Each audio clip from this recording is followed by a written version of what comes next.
Where were you guys born and where were you guys raised? Well, we was born in New York, Long Island, New York, and Brentwood, Long Island, which where we from. When y'all were kids, did you guys know what you wanted to be already? Would it be? Yeah, kind of. Like before music, I was into sports, but Heavy. then, you know, hip hop started coming through in the late 70s. So hip hop was all around us from the community that we lived in. And then before you know it, like everybody wanted to be like an MC. Can you describe what was going on in '88 when you dropped your first album? What were people wearing? What were people doing? What was the political climate like? Well, again, me and Paris speak about this all the time. Like, '88 is a culture that was so effective, is what you see now.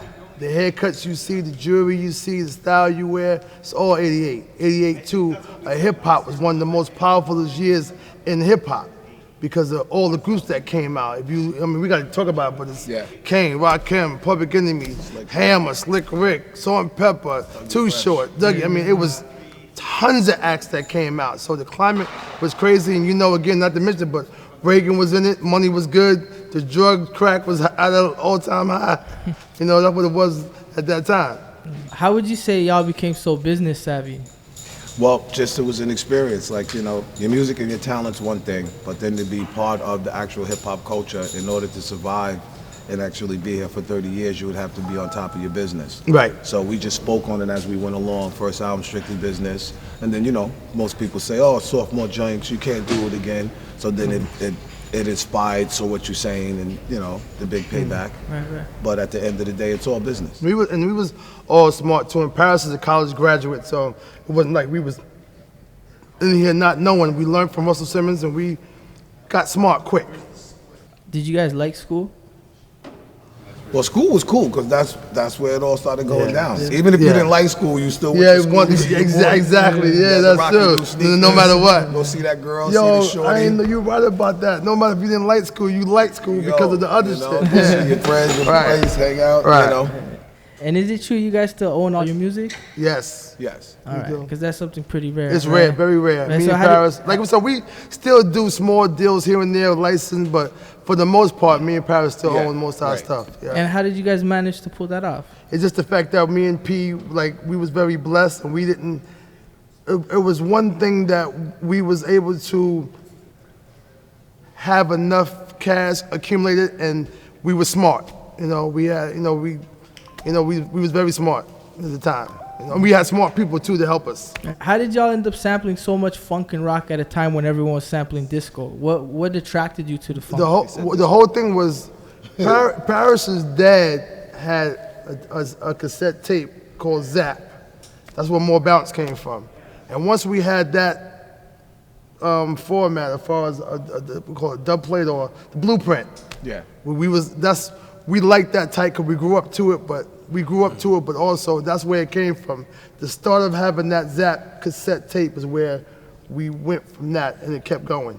Young kids don't know about Zap. Zap is Riley Troutman. He's dead now, but it's all funk music. You gotta do your homework. Right. And we just was like filling in something that wasn't there. We was filling the void. Because while the whole New York was sampling James Brown, we didn't go to that first. We went to bassline grooves and funk music first before we went to sample James Brown. Right. Did you guys ever have any trouble clearing samples? What? We ain't gonna bring nothing up though, but we was able to get our business taken care of. To work it out because it was so new. So the music we were sampling, they didn't understand what we was doing. Right. But at the end, we was really blessed because people got hit, we didn't. Right. How do you think the legalities of sampling has affected the genre of hip hop today, or in general? Well, I think like sampling never affects the craft. I just think it's the mind state of people just getting used to hearing the same thing over and over. Mm-hmm. It's like being scared of something you didn't see. So I think if the track really sounds like that and it's hip hop, because it's clear like hip hop is missing the soul, then you do the beat, and if you love it enough, then when you send in your samples, you should pay what is required from the publisher and the master. Right. But because it's out there, like, oh, it's a headache, or it's going to cost too much, most people tend to stick to the thin sound. Right. So Drake recently sampled You're a Customer on 4 p.m. in Calabasas. I heard about that. Was that something you knew about before he released it, and how did you guys handle that business? Well, one, no, he released it, and then, you know, because we got all types of ages around us, like young, all the way up to there, and it just was brought to our attention. But then again, like, you know, like we said, when you use your customer, that's the authentic hip hop. So it's kind of like a compliment to us. But from what we understand, he released it free, so that's even more doper. Right, it's free. But if he didn't, it wouldn't be us that we would go him per se. Me and Paris has a publishing, and people go out there and they go collect it and do the business for us. So we don't have to worry about all that. Yeah, like a perfect example is Action Bronson. Okay. Like he handled his business right with Rampage. He had his people get in contact with our people. Right. Then we cleared the sample. Then he did the remix with LL Cool J. And then, he's making it happen. Right.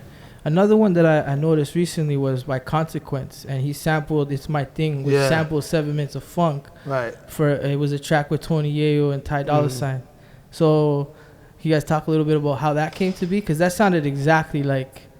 Well, like he sampled the EPMD because the "It's My Thing" was in it. So that's how we know that. He sampled our version. Yeah, that's what I mean. That's when it's like raw hip hop. Right, because like enough of that. He could have got the sample, but he took yours. That's what makes it what it's supposed to be. Right. It's dope too because Kanye West blasted, he tweeted it up so make it bigger. You know, so that was kind of dope. You know. If y'all weren't involved in music, what do you think you would be doing today? Well, I was heavy into the sports and stuff like that. But then by this time, I'd be too old to be playing the sports. What were you playing? Well, he probably would have made it. Football? Yeah, definitely. He probably would have made it. You know? So I would have been already retired. right. On doing ESPN, commentating with Jalen Rose. Nice. Do you guys have any other like hobbies or talents that maybe people don't know of? Besides, I mean, football? everybody has. Yeah, I mean, he just said it.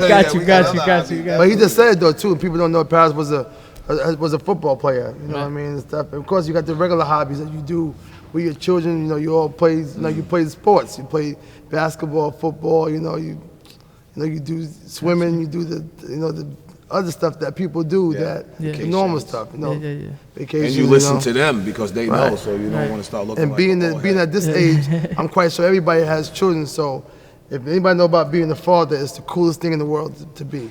I hear that. And the whole key to being a good dad is just to listen. Right. You know? I hear that. Wildest tour story, if you guys can talk about it. That's too many of those. You can't hit us with something to listen Yo, to? man, the other day I was thinking about that too, but I was like, yo. It's too many. Yeah, there's a lot, man. But you can't just grab one of them. I tell you what, though, because this is what, I'm not embarrassed now. I was a young kid. Will Smith was a young kid, too. Same age as me. I'm like maybe 220 pounds then, whatever. Will Smith was about 170 maybe, whatever. Maybe 160. Nobody 170, 180, whatever. So we in the dressing room, and we, playing a little bit. All of a sudden, he comes behind me and flips me over, picks me up, like in power drive position. I'm like, yo, what the He was so strong, and they got it on a video camera, and Charlie Mack had said, yo, somebody got that tape. Oh, that's crazy. So, just little things that happened on the Run DMC tour in the beginning. Yeah. But I got picked up power drive position by Will Smith when I was a young kid. Yeah. But he was young too, but, he was a little bit more mature than what I was because he was already out there already. Yeah. So could we look forward to maybe like a celebrity match, boxing match? Or Oh, no. Nothing? I don't want no part of it. Will Smith don't want a part of me now, even though he did Ali. Oh, that's crazy. Yo, here's one story. We got invited on the Run DMC tour, Run House tour for our first album. We're on the West Coast in California. I think we're in Oakland.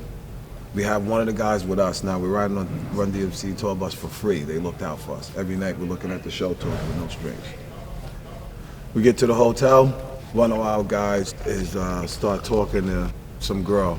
And the girl he's talking to is the dude who basically runs the whole city. Mm-hmm. So before you know it, he shows up with a whole bunch of his guys, and it just gets a little hectic to the point where, basically, a long story short, we had to leave.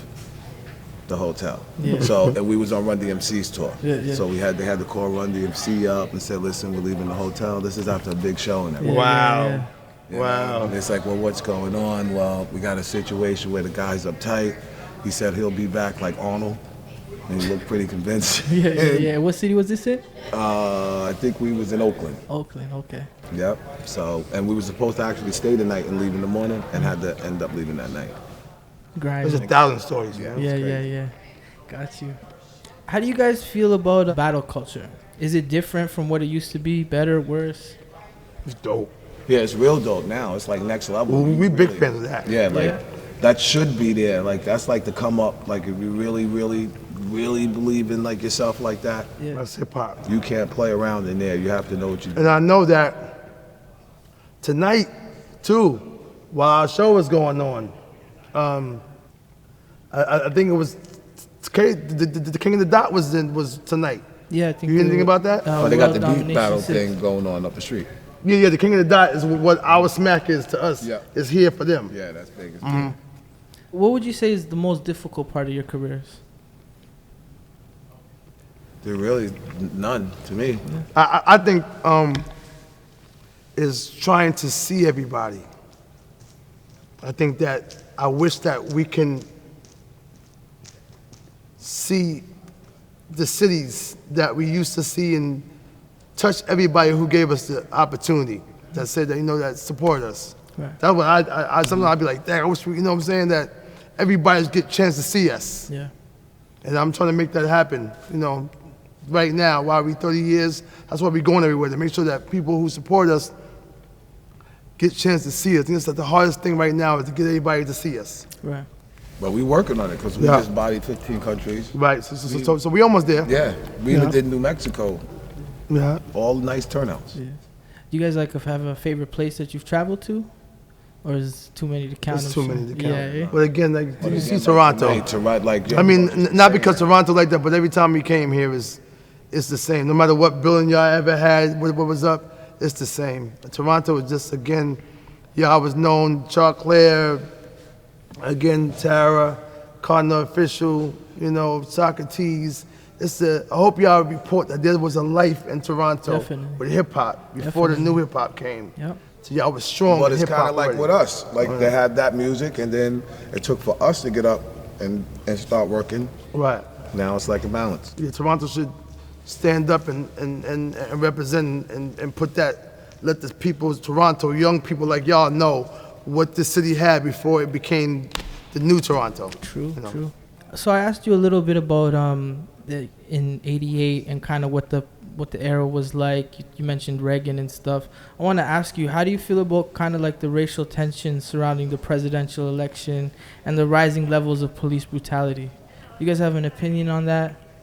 Yeah, I mean, not to get into politics though, but again, of course, the racism, again, to jump on that too, is at an all-time high. We think we're making some steps, and then you see you going backwards. And, hopefully that it's all on y'all new generation to be able to stop all this, because y'all can stop this because y'all wasn't kind of born into this or either put down your throat about black and white. It's still these old people that's doing the same type of racism that's doing this. The new ones, y'all, as you can see, we all together. But y'all have to make a statement to make that change. Y'all have to open your mouths, and then it'll get heard, like it's always been. Young people always got control. You know what I'm saying? Yeah. So, but as far as the presidencies, nothing you can do about that. We don't know what this is. Canada probably watching in the U.S. like, what the hell? But not to talk about you and Tony neither, about y'all too, but everybody's. It's a whole big thing that's out there that we have to really just figure ourselves out, because we can't trust them. I got you. But that shouldn't stop you from educating yourself and educating other people. It's all about you, all about you. Yeah. You can go out there and pick somebody, but if you don't really like none of them, don't go pick nobody. Because ain't no use to saying, okay, well, I don't like that person, and then you're going to pick this person, you don't like them, let somebody else decide. You just worry about how you're going to fix yourself and how you're going to do for yourself and whoever is around you. Do you have any advice for up-and-coming artists in the industry, and maybe a message to all your fans all over the world? Yeah, to me, I say stay real. Me and Paris came in like us, and we leaving like us. And that's what got our legacy strong and what makes us us, because we was able to keep it all the way 100, keep it real. We didn't have no mirage. We didn't have no facade. What you see is what you got. So, and that's what makes you real. No smoke and mirrors. Let people understand who you are, young people. Whoever's new, tell your story. Don't tell your brother's story, your sister's story, your man's story. Tell your story. And that's how you stay longevity, and that's how you win. Go ahead. Yep, that's it. All right, man. The employees of the year, we back to work, but took time off. All the rappers got jerked. It's Eric Sermon the Bandit. Yo, it's Paris Smith, the Mike Doc of EPMD. And we lounging with True Heads 2016, T-Dot, the 6, whatever you want to call it, is the best show out. Holla. True Heads, boy. Yeah. You got to chill.